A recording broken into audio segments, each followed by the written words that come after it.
歡迎嚟到懸疑檔案。2002年5月，23歲嘅 Stephanie 被發現倒斃喺自己嘅公寓入邊，現場留低嘅證據唔多，警方花咗3年嘅時間先至成功將兇手逮捕歸案，仲意外破咗一單6年前嘅懸案。而家就等我哋先返到2002年，睇下當年到底發生咗乜嘢事。Stephanie 於1979年4月30號喺 Virginia 出世，佢嘅性格外向、熱情開朗，經常都將笑容掛喺面上。佢係大家嘅開心果，只要有佢出現嘅地方，都會充滿歡笑聲。Stephanie 有好多興趣，除咗閱讀之外，佢仲中意玩水上活動，經常都會去到海邊游水同埋撐艇。高中畢業之後， Stephanie 進入咗大學嘅商學院，並取得學士學位。2001年，Stephanie 喺著名嘅科技公司 IBM 度揾到咗一份工，並搬到咗北卡定居。佢喺嗰度租咗一棟公寓，好快就融入咗當地嘅社區，亦都認識咗好多朋友。佢好中意自己嘅工作，亦都對自己嘅未來充滿咗憧憬。2002年5月21號，佢冇去到公司返工，亦都冇請假。Stephanie 好有責任感，佢做嘢不嬲都好有交代，亦都從來冇試過遲到。無故曠工絕對唔係佢嘅作風。公司嘅同事一直都聯絡唔到佢，就連佢嘅屋企人亦都冇辦法揾到佢。於是 Stephanie 嘅屋企人聯絡咗公寓嘅經理，希望佢可以去到 Stephanie 嘅單位睇下。公寓經理嚟到咗 Stephanie 嘅單位，一打開道門就發現佢全身赤裸咁瞓咗喺睡房嘅地板度，佢嘅口仲被底褲塞住，已經冇咗生命跡象。於是經理馬上報警。Stephanie 嘅單位喺1樓，警方視察現場環境之後，並冇發現強行進入嘅跡象。不過 Stephanie 間房嘅窗紗俾人拆咗，相信兇手應該係爬窗入去㗎。現場冇遺失任何貴重嘅物品，所以兇手嘅目的並唔係盜竊。警方喺另一間房嘅衣櫃度發現咗一部電話、一個玻璃杯同埋一盒紙巾。警方推斷兇手應該係趁住 Stephanie 唔喺度嗰陣爬窗進入間屋，之後再匿喺衣櫃度等待時機作案。可惜現場並冇發現兇手嘅指紋，相信兇手當時應該係戴咗手套。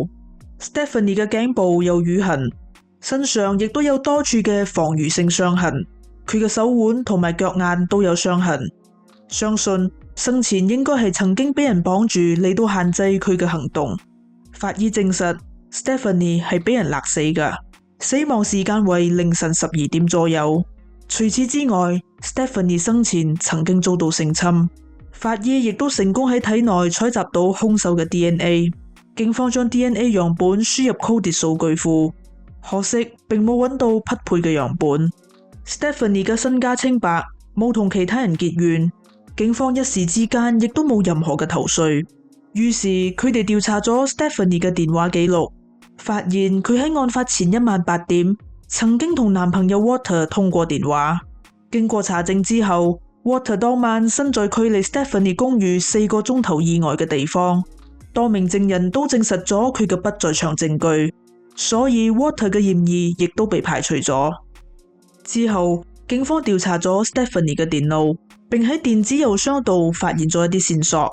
喺 Stephanie 遇害嘅幾個禮拜之前，佢曾經 send 咗一封電郵俾佢嘅阿姨，內容提到佢最近都瞓得唔好，因為公寓入邊有一個偷窺者，經常都會喺窗口出邊偷窺佢，所以佢覺得好驚。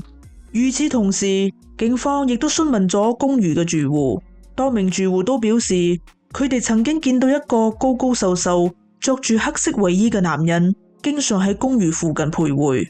其中一名住戶指出，佢曾經見到呢個男人喺 Stephanie 嘅窗口出邊偷窺。警方公開咗疑犯嘅面部掃描，希望知情人士可以提供線索。由於 Stephanie 單案喺當地非常轟動，造成人心惶惶，所以警方每日都會收到幾十通電話，大家都話有案件嘅線索。深入調查之後，大部分嘅線索都同案件無關。只有一條線索引起咗警方嘅注意，有民眾舉報一名被登記嘅性罪犯，當時就居住喺公寓附近嘅區域。於是警方即刻揾嚟咗呢名男子問話，並採集咗佢嘅 DNA 樣本。但係呢名男子嘅 DNA 同兇手嘅 DNA 並唔吻合，所以佢嘅嫌疑亦都被排除咗。案情又再次返到咗原點。於是警方又再次返到咗公寓，詢問附近嘅住戶。呢一次警方得到咗一條新嘅線索。一名住戶同警方講，佢曾經見到嗰名偷窺者帶住一隻洛威納喺附近散步。佢唔係呢棟公寓嘅住戶，而係住喺隔籬嘅公寓度。之後警方嚟到咗隔籬嘅公寓，索取更多嘅資料。公寓嘅經理表示，佢記得公寓入邊有一個養洛威納嘅男人，佢嘅名叫做 Drew， 性格非常古怪。不過佢而家已經搬走咗。有咗新線索之後，警方即刻對 Drew 進行咗背景調查。35歲嘅 Drew 係一位化學分析師，冇犯罪記錄，目前喺北卡嘅農業部工作。所有認識 Drew 嘅人都表示，佢嘅性格孤僻，唔中意同其他人打交道，所以朋友並唔多，係一個獨行俠。之後警方嚟到咗農業部揾 Drew 問話。Drew 表示佢唔認識 Stephanie， 亦都從來冇聽過呢個名。Drew 嘅回答即刻就引起咗警方嘅懷疑。Stephanie 單案喺當地搞到沸沸揚揚，方圓80公里之內嘅人都知道呢單案。當時就住喺 Stephanie 隔籬公寓嘅 Drew 冇可能冇聽過 Stephanie 嘅名。跟住警方要求 Drew 嚟到警局協助調查。Drew 即刻就拒絕咗。於是警方表示佢哋將會喺第二日去到佢嘅屋企幫佢錄口供。Drew 聽咗之後突然感到一陣寒意，身體不由自主咁打冷震。第二日警方嚟到咗 Drew 嘅屋企幫佢錄口供。Drew 堅稱自己同單案無關，並拒絕提供 DNA 樣本。呢個舉動令警方更加肯定 Drew 就係佢哋要揾嘅兇手。由於 Drew 同素描上嘅男人一啲都唔似，加上警方並冇揾到任何實質嘅證據可以證明 Drew 就係兇手，所以佢哋並冇辦法向法庭申請手令，強制 Drew 提供 DNA 樣本。案情似乎又進入咗死胡同。不過警方並冇放棄，佢哋對 Drew 展開咗24小時嘅監視行動，希望可以揾到機會收集佢嘅 DNA 樣本。但係 Drew 非常小心，佢知道自己被警方監視，所以並冇留低俾警方任何可以收集 DNA 嘅機會。1個禮拜之後 Drew 嚟到咗一間餐廳食飯，佢依然非常小心，只係嗌咗一啲小食，全程都用手拎住嚟食。之後佢嗌咗一個布甸，迫不得已之下，佢先拎起支叉嚟食布甸。跟住佢拎起咗餐巾，將支叉抹乾淨。離開之前，佢仲拎走咗使用過嘅飲管，並將所有用過嘅餐巾都沖咗入廁所。警方即刻進入餐廳，收集 Drew 用過嘅叉，送到實驗室進行檢測，希望可以採集到佢嘅 DNA。鑑證人員喺支叉度採集到2組嘅 DNA 樣本，一組係女性嘅 DNA 樣本，而另一組就係少量嘅男性 DNA 樣本。睇起嚟，餐廳之前並冇將支叉洗乾淨。鑑證人員即刻將呢組男性嘅 DNA 樣本同兇手嘅樣本進行比對，不過由於樣本太細，結果只係顯示2個 DNA 樣本部分匹配，咁並唔可以作為呈堂嘅證據。